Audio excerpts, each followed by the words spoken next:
अस्सलाम वालेकुम। साक्षी खबर में आपका इस्तकबाल है। आज 11 शाबान है। सुर्खियों से पहले सुनते हैं हदीस शरीफ।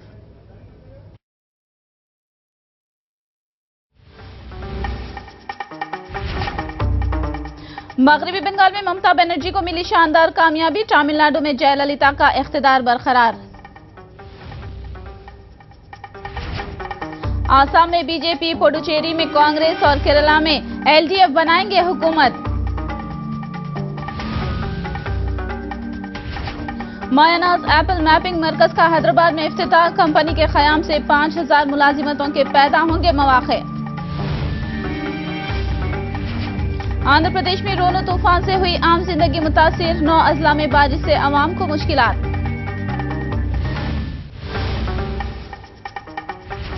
और अब तफसील। 5 रियासतों के असेंबली इलेक्शन के नताइज का ऐलान कर दिया गया है। मगरबी बंगाल में ममता बनर्जी ने शानदार जीत के जरिए अपने इख्तिदार को बरकरार रखा है। ममता की तृणमूल कांग्रेस ने 294 असेंबली सीटों में से 213 सीटों पर कामयाबी हासिल की है। ममता बनर्जी ने अपनी कामयाबी पर मगरबी बंगाल की आवाम का शुक्रिया अदा किया। ममता ने कहा कि अपोजिशन ने जो साजिशें की और झूठी मुहिम चलाई थी वो नाकाम हो गई है। Please, my compliments to Ponoida and all of your team. They came to Calcutta along with others. Please convey my regards. They were absolutely correct. It is not me. I am a simple person. I am nobody. People pulled out them, and they have given real chapka. Now you understand. They started some left parties next day of this Jungle Mall election. That chapka. And I said that chakka to dega जनता ने देगा, तो actual people gave them the chakka. मगरबी बंगाल में तृणमूल कांग्रेस की शानदार कामयाबी का जश्न काफी जोशो खरोश के साथ मनाया जा रहा है। पार्टी दफ्तर में ममता बनर्जी ने भी वी का निशान दिखाकर अपनी कामयाबी का इजहार किया। वहीं पार्टी कारकुनों और कायदीन ने रंगों से होली खेली और पार्टी परचम लहराकर अपनी खुशी का इजहार किया और पार्टी के हक में नारेबाजी की। ममता बनर्जी वो लीडर हैं जिन्होंने मगरबी बंगाल में 3 दहाइयों के कम्युनिस्ट जमातों के इख्तिदार को बेदखल किया था। उनकी सियासी जिंदगी में कई उतार चढ़ाव आए। आइए नजर डालते हैं ममता बनर्जी के सियासी सफर पर।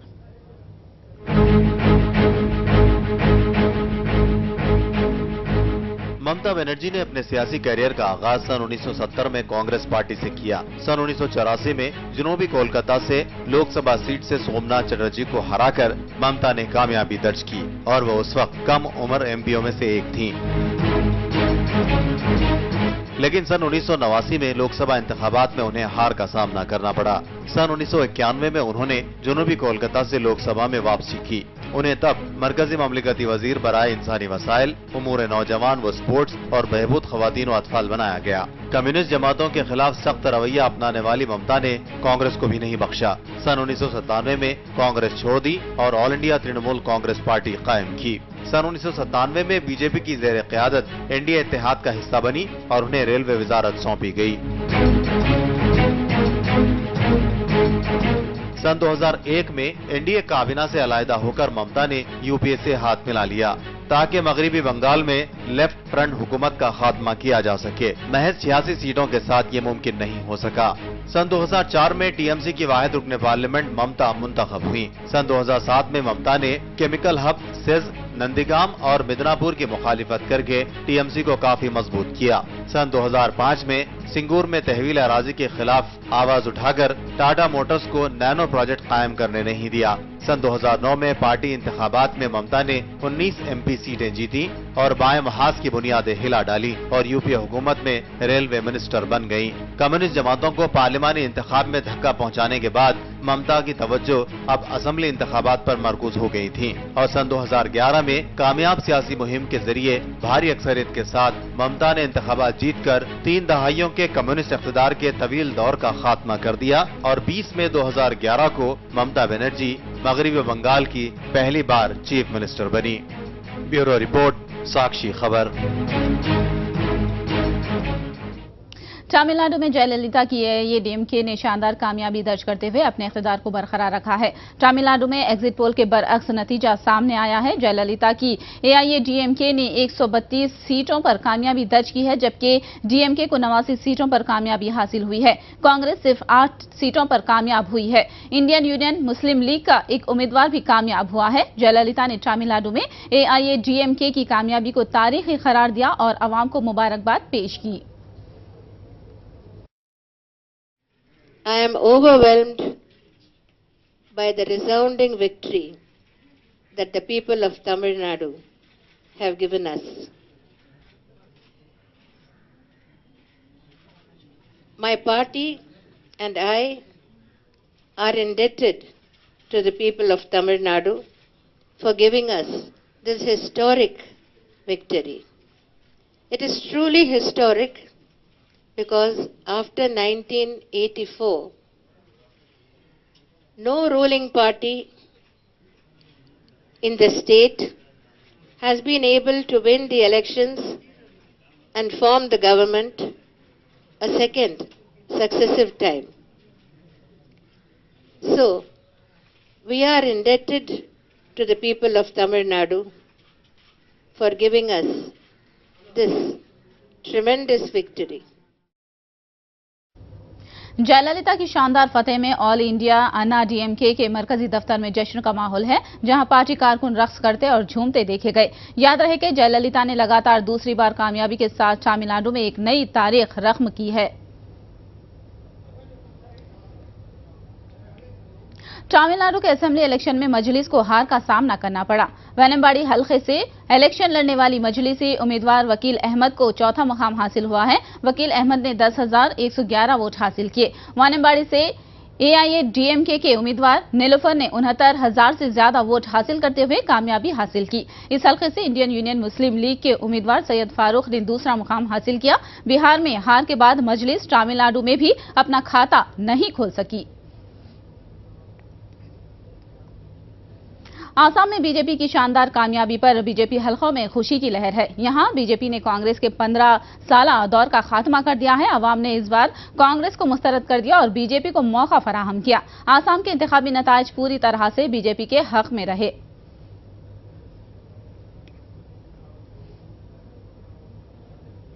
आसाम में बीजेपी की जीत में कांग्रेस का रोल रहा है। ये remark all India United democratic front के सदर मौलाना बदरुद्दीन अजमल ने दिया है। मौलाना बदरुद्दीन अजमल ने कहा कि कांग्रेस से उन्होंने इत्तेहाद की पेशकश की थी, मगर कांग्रेस ने उसकी पेशकश को ठुकरा दिया, जिसका नतीजा ये निकला कि बीजेपी आसाम में इख्तिदार पर आई। मौलाना अजमल की एयूडीएफ ने 13 सीटों पर कामयाबी हासिल की।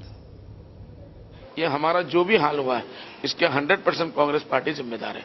हमने पूरी कोशिश की, प्रशांत किशोर जी ने कोशिश की और उनके बड़े बड़े लीडरों ने कोशिश की कि किसी तरीके से यह गठबंधन हो जाए।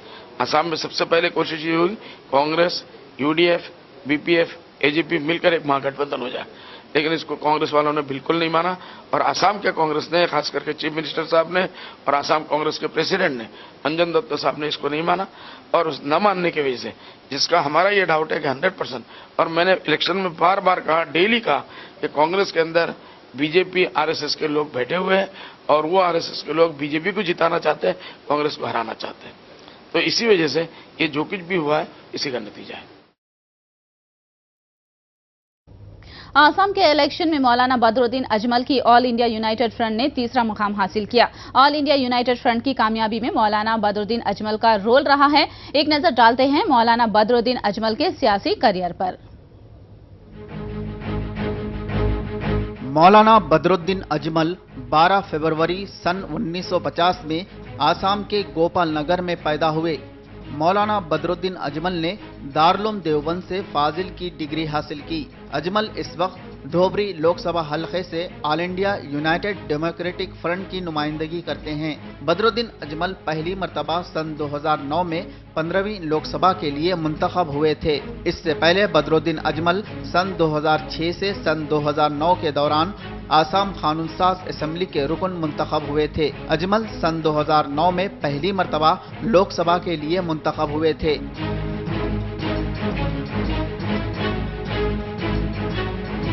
बदरुद्दीन अजमल एक सियासतदान के अलावा सनतकार, ताजिर और समाजी कारकुन के तौर पर शोहरत रखते हैं। बदरुद्दीन अजमल ने अपने रिफाई इदारा मरकजुल मारूफ के जरिए स्कूल्स, यतीमखाने, अस्पताल कायम किए हैं, जहां हजारों जरूरतमंदों की मदद की जाती है। बदरुद्दीन अजमल की क़ियादत में all India United democratic front ने सन 2011 के असेंबली इलेक्शन में 18 सीटें जीतकर तारीख बनाई थी और आसाम में बड़ी अपोजिशन का मौक़िफ़ हासिल किया था। बदरुद्दीन अजमल ने अपनी सियासी, समाजी और रिफाई खिदमात के जरिए जो नुखूश छोड़े हैं, इसे भुलाया नहीं जा सकता। चाहे आसाम में सैलाब का मामला हो या फिसाद का मौका, बदरुद्दीन अजमल ने हर नाजुक मौके पर आसाम की आवाम, खास तौर पर मुसलमानों की खिदमत में कोई कसर नहीं छोड़ी है। बदरुद्दीन अजमल की नुमाया खिदमात की वजह से आसाम की आवाम इन्हें दिल व जान से चाहते हैं। ब्यूरो रिपोर्ट, साक्षी न्यूज। केरला में एलडीएफ ने कामयाबी दर्ज करते हुए इख्तिदार हासिल कर लिया है। केरला की 140 सीटों में से एलडीएफ ने 91 सीटों पर कामयाबी हासिल की है, जबकि यूडीएफ को 47 सीटों पर कामयाबी मिली। केरला में बीजेपी ने 1 सीट के साथ खाता खोला है। सीताराम येचुरी ने केरला में एलडीएफ की कामयाबी पर मसरत का इजहार किया और बंगाल में बाएं बाजू की नाकामी के असबाब का जायजा लेने की बात कही। So we salute the people of Kerala for the faith they have reposed in the LDF, and we assure that we will fulfill whatever promises we have made in the election campaign to the people of Kerala. It will be a clean government.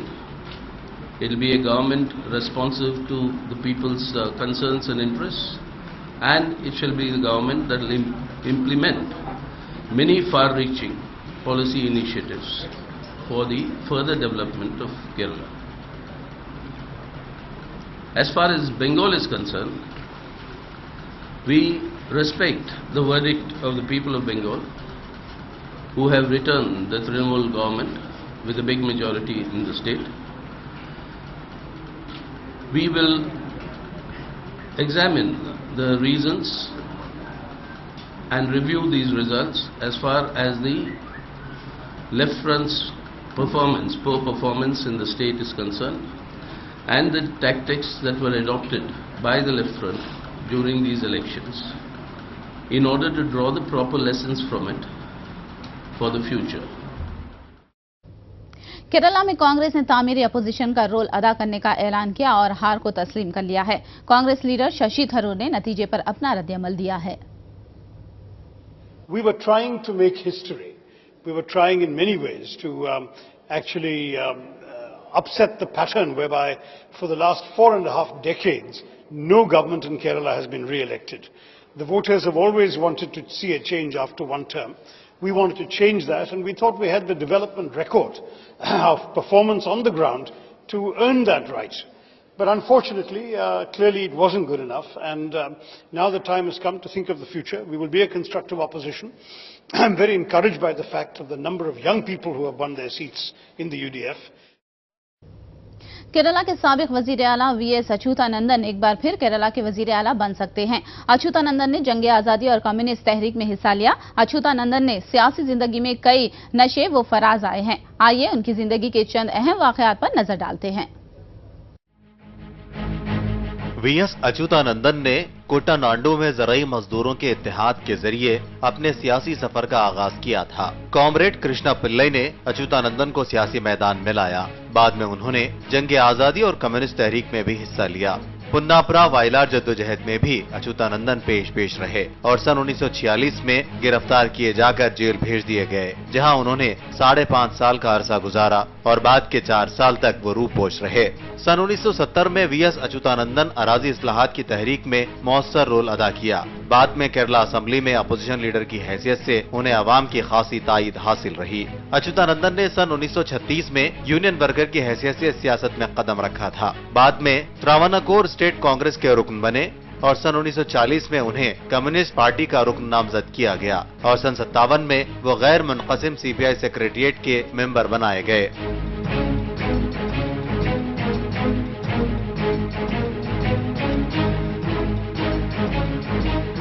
Achuthanandan उन लीडरों में से हैं जिन्होंने सन 1964 में CPI national council के इजलास से walkout किया था। वो सन 1980 तक सन 1992 सीपीआईएम के रियासती सेक्रेटरी रहे और सन 85 से वो सीपीआईएम के पोलिट ब्यूरो मेंबर बरकरार हैं और उन्होंने रोजनामा देशाभिमानी और हफ्त रोजा चिंता के चीफ एडिटर के हैसियत से भी खिदमत अंजाम दी। अच्युतानंदन सन 1967, 1970, 1991, 2001 तक 6 में केरला असेंबली के लिए मुंतखब हुए।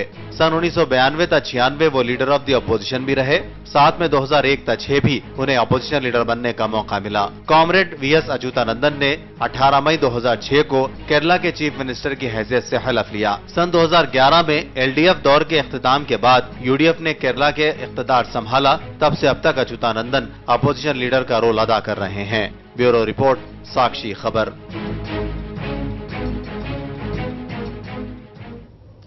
मरकजी जेर इंतजाम इलाके पुडुचेरी में कांग्रेस डीएम के इत्तेहाद को कामयाबी मिली, जिसके बाद पुडुचेरी के कांग्रेस हलकों में जश्न का माहौल है। पुडुचेरी में कांग्रेस डीएम के इत्तेहाद को 17 सीटों पर कामयाबी मिली। हुकूमत बनाने के लिए 16 सीटों की जरूरत है। एएनआर कांग्रेस को 8 सीटों पर कामयाबी मिली, जबकि एआईए डीएमके को 4 सीटों पर कामयाबी मिली है। टीआरएस ने खम्मम के पालेर इंतखाबात में भारी अक्सरियत के साथ दर्ज करके अपोजिशन इत्तेहाद को सख्त पयाम दिया है। यहां से ज़िमनी इंतखाब में मुकाबला करने वाले तुमला नागेश्वर राव को तकरीबन 40,000 से ज्यादा वोटों की अक्सरियत हासिल हुई है। तुमला नागेश्वर राव को 94,653 वोट हासिल हुए हैं। हमदर्दी की लहर में कांग्रेस लीडर सुचित्रा दूसरे मुकाम पर रहीं, उन्हें 49,174 वोट हासिल हुए हैं। तकरीबन हर दौर की गिनती में तुमला नागेश्वर राव को सबकत हासिल रही। पालेर ज़िमनी इंतखाब में गुलाबी खैमे की शानदार कामयाबी पर टीआरएस भवन हैदराबाद में भी काफी जश्न का माहौल है। पार्टी कारकुनों ने इस मौके पर तेलंगाना भवन में आतिशबाजी की और एक दूसरे को मिठाइयां तकसीम की।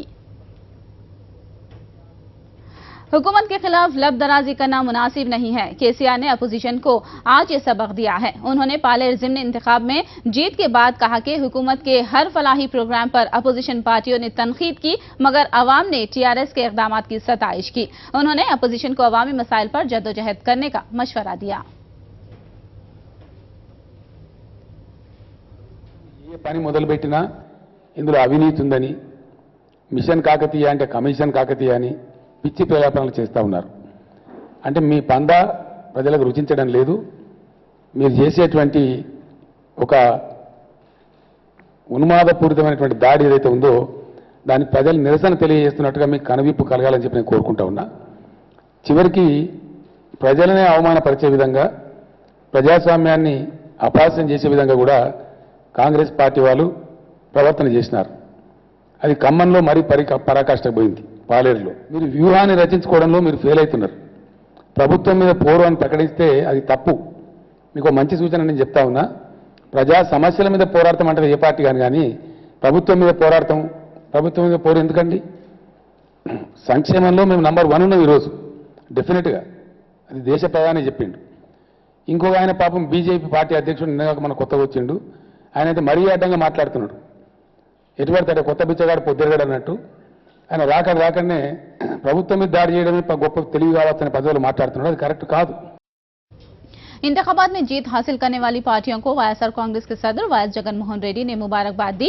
अपने ट्वीट के जरिए जगन ने आसाम में बीजेपी की कामयाबी पर नरेंद्र मोदी को मुबारकबाद दी। वहीं केरला में कामयाब हुई लेफ्ट फ्रंट को भी उन्होंने मुबारकबाद पेश की। इसके अलावा ममता बनर्जी को मगरबी बंगाल में और जयललिता को तमिलनाडु में इख्तिदार पर बरकरार रखने पर मुबारकबाद पेश की है। आईटी मैदान की मायानाज कंपनी एप्पल मैपिंग मरकज का हैदराबाद में इफ्तिताह अमल में आया। एप्पल के सीईओ टिम कुक ने तेलंगाना के वजीर आला केसीआर से मुलाकात करके व्यू रॉक बिल्डिंग में कंपनी के दफ्तर का इफ्तिताह किया। इस प्रोग्राम में रियासती वजीर केटीआर समेत दीगर ओहदेदारों ने शिरकत की। ओहदेदारों का कहना है कि इस इदारे के कयाम से 5,000 अफराद को रोजगार का मौका फराहम होगा। वजीर आला केसीआर ने कहा कि एप्पल का मरकज हैदराबाद में कायम होना तेलंगाना के लिए फख्र की बात है। Apple has chosen Hyderabad. After Google last summer, now this summer we've had Apple coming in. Today, Telangana is home to about 4 of the top 5 most valued technology companies in the world. We're very proud of the fact.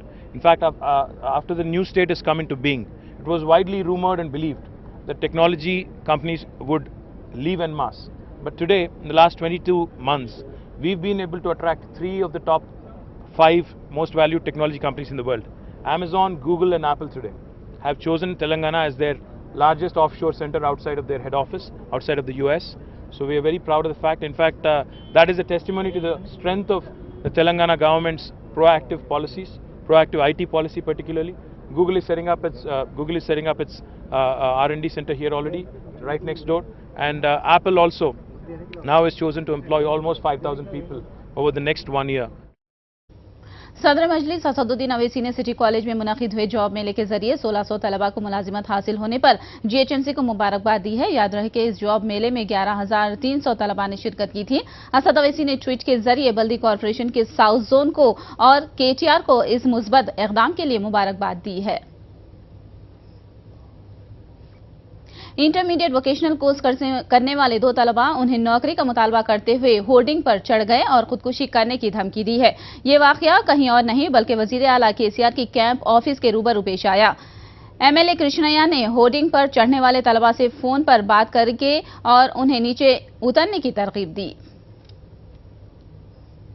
मशरक़ी Godavari में तूफान का असर दिखाई दे रहा है। काकीनाडा में भारी बारिश हो रही है। बारिश के साथ साथ तेज हवाएं चल रही हैं। काकीनाडा में Samamoti Nagar, revenue colony, Jagannathapuram, municipal office road, Panjala Cheru और बालाजी चेरू इलाकों में पानी भर गया है। बारिश के सबब रास्ते झीलों में तब्दील हो गए हैं। कई इलाकों में बरखी नहीं है। ओहदेदारों ने तूफान के पेश नजर अवाम को चौकस रहने की वार्निंग जारी की है।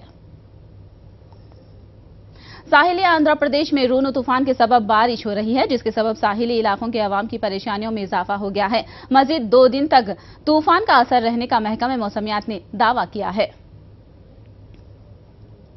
गुंटूर में भारी बारिश रिकॉर्ड की जा रही है। साहिली इलाकों में हवाएं तेज होती जा रही हैं। बापटला, रेपल्ले, तेनाली इलाकों में शदीद बारिश हो रही है। तकरीबन 50 से 70 किलोमीटर की रफ्तार से हवाएं चलने पर अवाम में खौफ का माहौल है। मछलीपट्टनम के करीब पहुंचने वाला तूफान शुमाल मशरिक की सिमत बढ़ रहा है, जिसका असर इस इलाके में ज्यादा नहीं पड़ेगा। विजयवाड़ा कलेक्टर ने यह बात कही। उन्होंने कहा कि भारी बारिश के कयास के पेश नजर एहतियाती तदाबीर इख्तियार की गई हैं। उन्होंने बताया कि पहले ही से 2 NDRF की टीमें तैनात की गई हैं ताकि अवाम को सहूलत बहम पहुंचाई जा सके। साक्षी खबर में फिलहाल इतना ही। साक्षी टीवी पर खबरों का सिलसिला जारी रहेगा।